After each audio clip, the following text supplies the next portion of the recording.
state better than Vermont. Better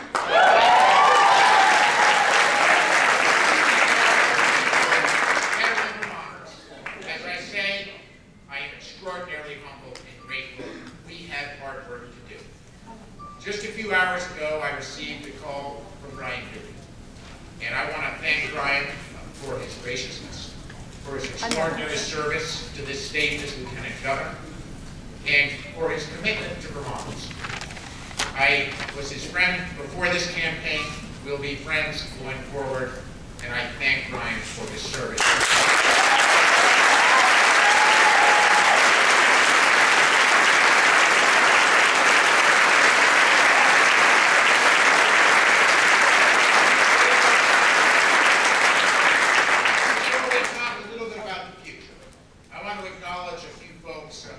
Extraordinarily grateful to. First, obviously, to my family, to my mom and dad, to Deb and my daughters, my sister, my brother, my sister-in-law, my nephews, my nieces, the entire Shumlin team.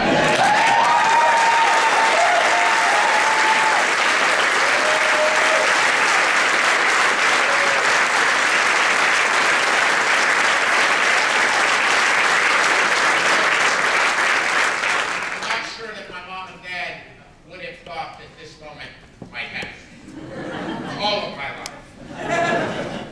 Suffice it to say that I'm extraordinarily grateful for the love and the support that my parents have always given to all three of us, for giving us the understanding that you never stop trying, you always reach out and help others.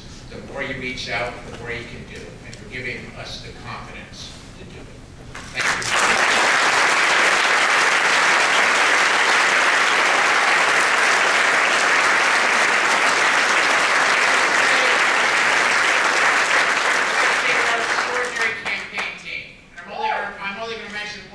This time, the rest of you know what you have done. But I want to say to that homegrown kid from the Northeast Canada,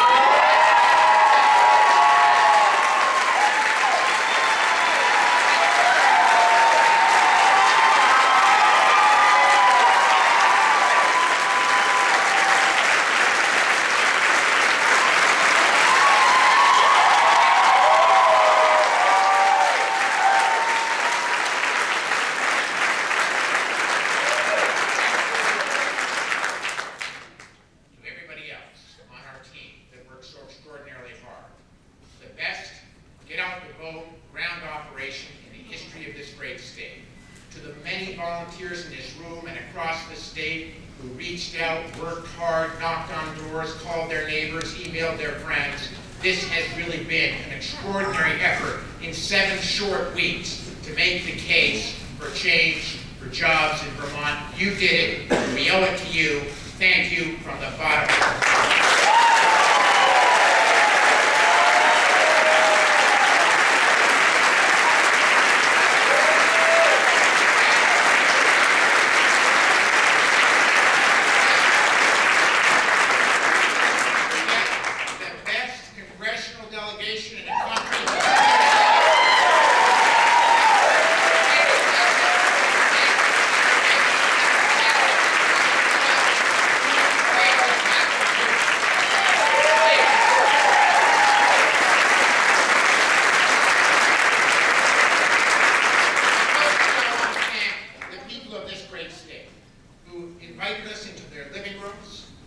To us on Main Street, who met us across the state and talked about their dreams and their vision for a better future.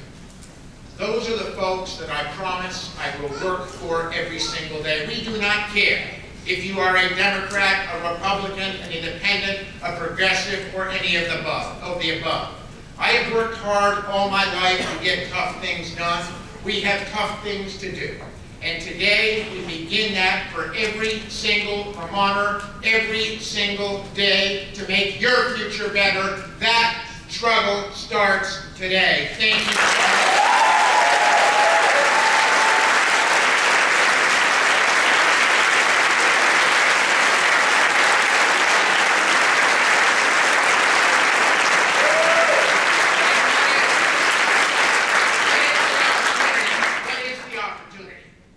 This has been about opportunity, and here it is. I think of the two women that we saw when Senator Sanders, Senator Leahy, and Congressman Welch and I were in Rutland on Saturday night at the Halloween parade. And there was a brief break in the parade. It stopped. And in my way, I started working the sidelines, talking to Vermonters. And as it stopped, I talked to two women that told the story of this campaign. Why we have worked so hard to be where we are right now at this moment for a new beginning for Vermont. They were two women, I would say, roughly 45. One looked at me and said, "What are you going to do for me? I lost my job. I've lost my hope. I've lost my financial security. I live in Fairhaven. I want to know what you're going to do for me." Her sister said, "And I want to know what you'll do for me. I've wanted to start a small business. I have an idea, but I have no capital. And every time I turn for capital, I am told no. What will you do for me?" Across this state, as we've traveled and talked and listened and learned, and empowered us to do the job that you handed me today, the story has been continuous and it has been consistent. The middle class, who's been kicked in the teeth, watched their incomes drop, their bills mount, they can't keep up, they're fearful that they cannot send their kids to college, that they cannot pay their mortgage, that they cannot retire as they had hoped, that their dreams in Vermont to succeed may not happen in the way that they had hoped. That's who we're going to fight for every single day for the next 2 years to make their lives better. And those women...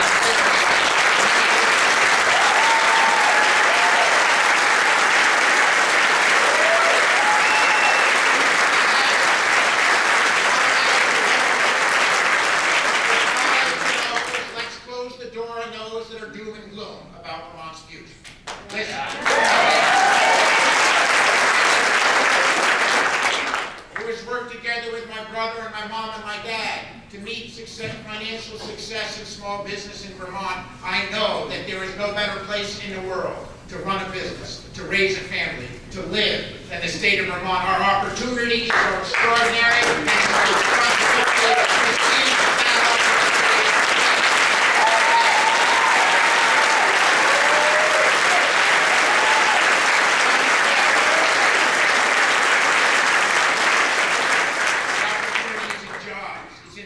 Small businesses. It's in lifting the incomes of those that have been kicked in the teeth.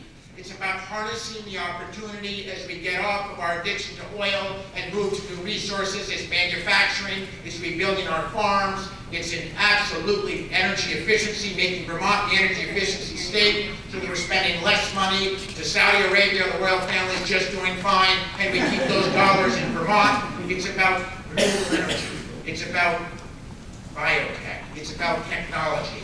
We're going to get there by making Vermont the state that tackles the real problems the small business and Vermont families face. Healthcare costs, we're going to tackle it. Broadband and cell service to every last mile, we're going to deliver it. A tax structure that grows wealth and grows jobs, we're going to get it done. A workforce that is second none to anywhere else in the world, from early child education to higher education. That's our responsibility. That's our mandate. Let's work together to get it done.